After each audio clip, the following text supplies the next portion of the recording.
అధికారంలోకి రాగానే అధికారంలోకి వచ్చిన మొదటి 3 నెలల్లో పొట్ట కొట్టింది బీసీలు పొట్టే కొట్టాడు.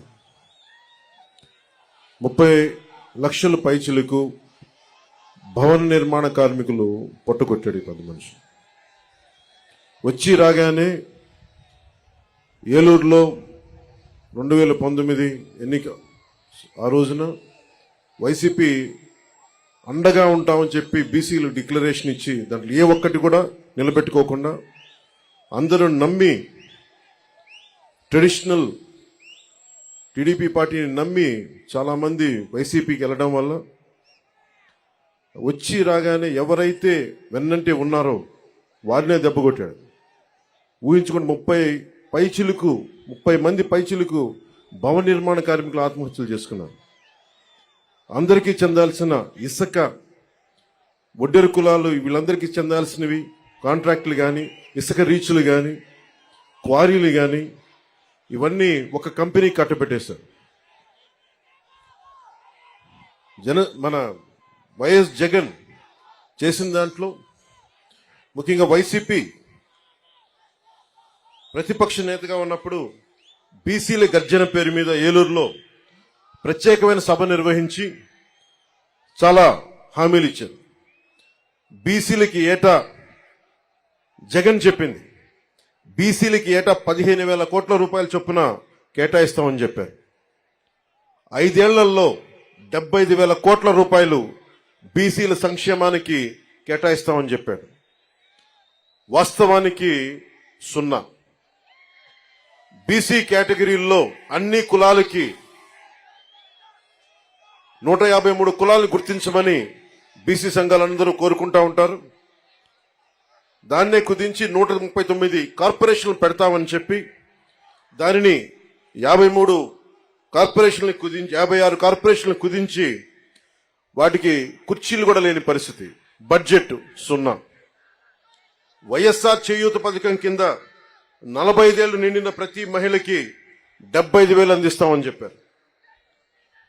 బీసీ మహిళలకి పథకం అందుతున్న లబ్ధిదారుల్లో చాలా వరకు కోత పడతా ఉంది.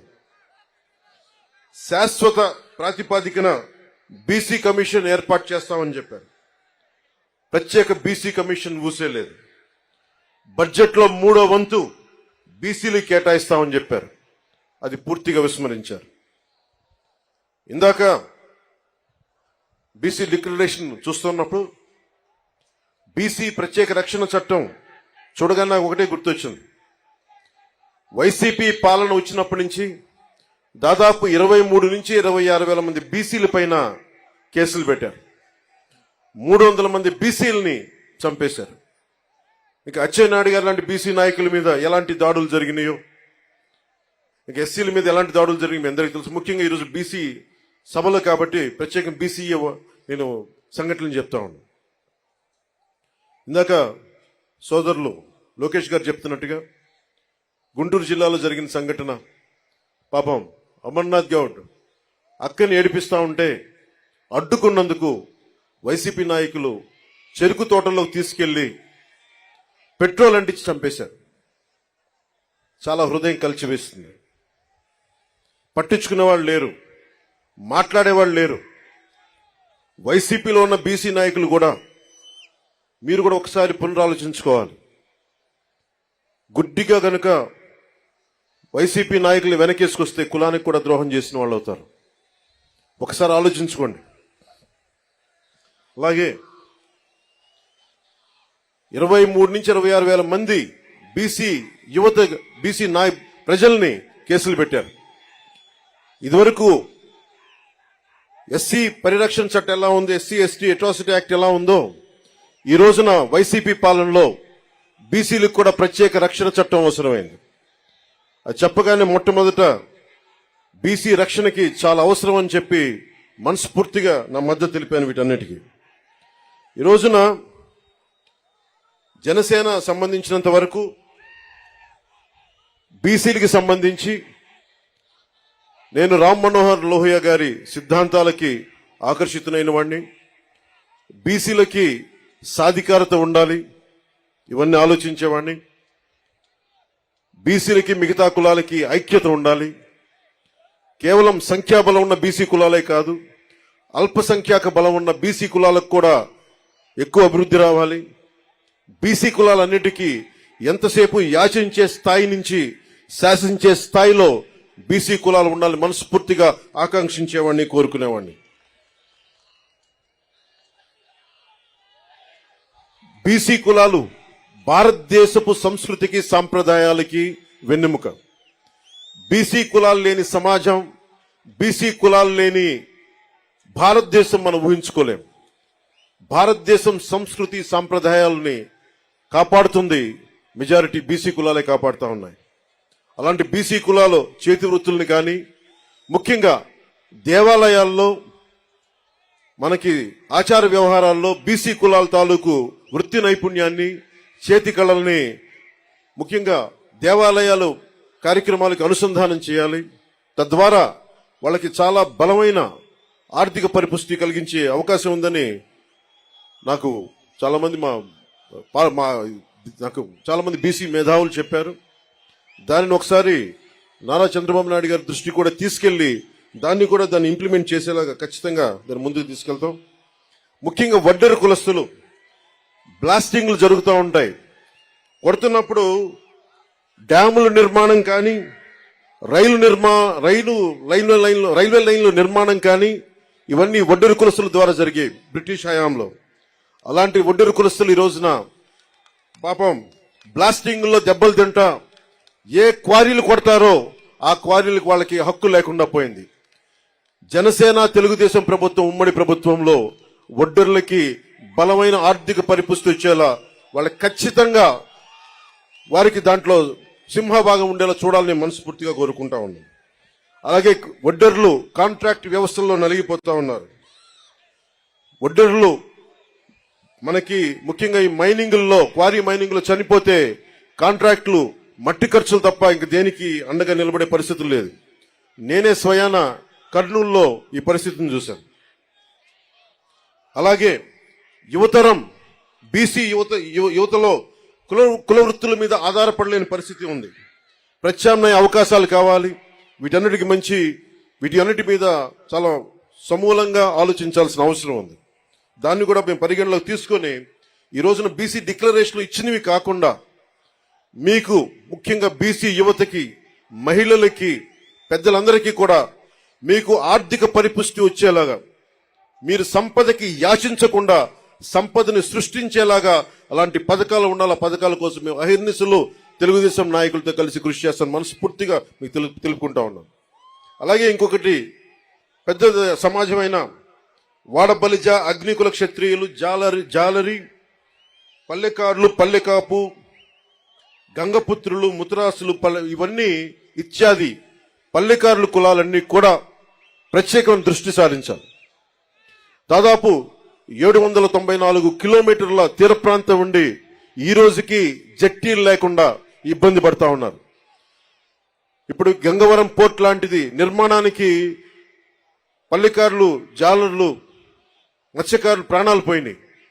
తిరిగి వాళ్ళకి ప్రత్యామ్నాయ అవకాశాలు కల్పించడంలో నిజంగా వెనుకబడి ఉన్నాం. తెలుగుదేశం జనసేన ప్రభుత్వం రాగానే అలాంటి మత్స్యకారులందరికీ అండగా ఉంటాం.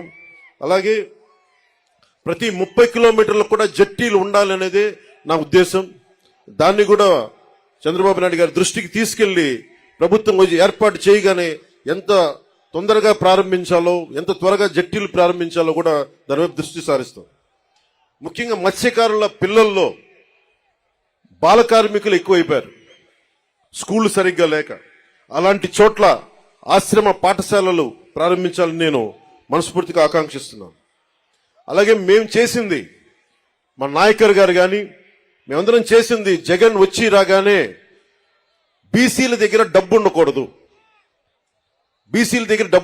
పల్లెకారుల దగ్గర డబ్బు ఉండకూడదు, మత్స్యకారుల దగ్గర డబ్బు ఉండకూడదు అని చెప్పి జీవో 217 పట్టుకొస్తే ఆ రోజున మేము నర్సాపూర్లో నేనే స్వయంగా ఆ జీవో 217 2 ముక్కలుగా చించేశాం. ఏదైనా సరే ఒకటే మాట చెప్పి నేను ముగిస్తా ఉన్నాను. మీ అభివృద్ధికి 153 కులాల సముదాయమైన బీసీ కులాలకి జనసేన అండగా ఉంటుంది. మీకు ఆర్థిక పరిపుష్టిని చేకూర్చేలా మీకు అండగా ఉంటాం. మీ మీద దాడులు జరిగితే మా ప్రాణాలు అడ్డేసి మరి మిమ్మల్ని కాపాడుకుంటాం. అలాగే అన్ని కులాలతో కూడా, ముఖ్యంగా మన బీసీ కులాల్లో కూడా ఐక్యత చాలా అవసరం. ఈ రోజున మనల్ని మనం ముందుకు తీసుకెళ్లాల్సిన పరిస్థితి ఉండి 153 కులాలంటే దాదాపు 53% పై శాతం జనాభా, 5 కోట్ల జనాభాలో అత్యధిక శాతం బీసీలే. అత్యధిక శాతం ఉండి ఈ రోజున మన ప్రాణరక్షణకి చట్టాలు కల్పించుకునే పరిస్థితిలో ఉన్నామంటే జగన్ గారి నుంచి అది జగన్ గొప్పతనం కాదు, మన అనైక్యత, మన బీసీ కులాల్లో ఉన్న అనైక్యత. మన ఐక్యతగా ఉంటే ఏ జగన్ కాదు, ఏ భూతం కూడా మనల్ని ఏమీ చేయలేదు. నేను అందుకనే ఇదే మంగళగిరిలో వైసీపీ వ్యతిరేక ఓటు చీలకూడదు అన్న మాట అన్నానంటే మన బీసీలు బాగుండటానికి కూడా దాని వెనుక మూల కారణం. మీ భవిష్యత్తు బాగుండాలి, అందరూ ఆనందంగా ఉండాలి. భవిష్యత్తులో మీకు జనసేన ఈ కూటమి తరపు నుంచి ఎప్పుడు మీకు అందుబాటులో ఉంటాం. ఎందుకంటే టీడీపీకి ఉన్న మంచి పేరే రామ్ మనోహర్ లోహియా గారి ఆలోచన ధోరణితోటి బీసీలకి అత్యధికంగా పీటు వేసిన పార్టీ. దాన్ని ఎవరు కాదనరు, విస్మరించలేరు. మనస్ఫూర్తిగా వెనకబడ్డ కులాలకి అండగా నిలబడినందుకు రామారావు గారిని ఒక్కసారి స్మరించుకుంటూ, మనస్ఫూర్తిగా మహానుభావుడు, నిజంగా అధికారం రాని కులాలకి అధికారాన్ని కల్పించిన వ్యక్తి. రామ్ మనోహర్ లోహియా గారి స్ఫూర్తిని 80s లో ఆయన ముందుకు తీసుకెళ్లారు. అలాగే ఈ రోజున మనందరిపైన ఉన్న ఇదిగా బాధ్యత కూడా ఇంకా చాలా కులాలు ఉండిపోయినాయి దూరంగా. జగన్ వచ్చి రాగానే 34% ఉన్న స్థానిక ఎన్నికల్లోన 34% బీసీలకు రిజర్వేషన్ ఉంటే దాన్ని 24% తగ్గించారు. 24% తగ్గిస్తే 16,800 మంది బీసీలు స్థానిక నాయకత్వాన్ని కోల్పోయారు. తిరిగి జనసేన తెలుగుదేశం ప్రభుత్వం రాగానే ఇదివరకట్లాగే 34% పునరుద్ధరించాలి. అలాగే బాగా నచ్చింది నాకు ఈ దీంట్లో, తిరిగి కేంద్ర ప్రభుత్వానికి 33% చట్టసభలో రిజర్వేషన్ కల్పిస్తామని చెప్పింది కూడా నాకు మనస్ఫూర్తిగా దానికి ఆనందం అనిపించింది. సో దీనికి ఈ బీసీ డిక్లరేషన్కి మనస్ఫూర్తిగా జనసేన మద్దతు ఉంది. నేను అహిర్నిశలు మీ అభివృద్ధి కోసం కృషి చేస్తానని తెలుసుకుంటూ, తెలుగుదేశం వర్ధిల్లాలి, జనసేన వర్ధిల్లాలి మనస్ఫూర్తిగా కోరుకుంటూ, బీసీలు సాధికారత, రాజ్యాధికారం సాధించాలని మనస్ఫూర్తిగా ఆకాంక్షిస్తూ సెలవు తీసుకున్నాను. జై హింద్.